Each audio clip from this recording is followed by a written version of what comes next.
محمد الباقر عليه السلام رضي الله عنه قال: لا يظهر المهدي إلا على خوف شديد من الناس، وزلازل وفتنة وبلاء يصيب الناس، وطاعون قبل ذلك، وسيف قاطع في العرب، واختلاف شديد في الناس، وتشتت في دينهم، وتغير في حالهم، حتى يتمنى المتمني الموت صباح مساء من عظم ما يرى من كلب الناس وأكل بعضهم بعضا. فخروجه عليه السلام إذا خرج يخرج عند اليأس والقنوط من أن يرى فرجا. قال الرسول صلى الله عليه وسلم: عند الفساد والجور وسفك الدماء وكثرة القتل والهرج، فعند ذلك ينادي مناد من السماء: يا أيها الناس، إن الله عز وجل قد قطع عنكم مدة الجبارين والمنافقين وأشياعهم وأتباعهم، وولاكم خير أمة محمد صلى الله عليه وسلم،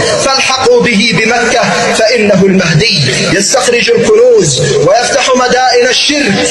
يقول رسول الله صلى الله عليه وسلم: أبشركم بالمهدي يبعث على حين اختلاف من الناس وزلازل.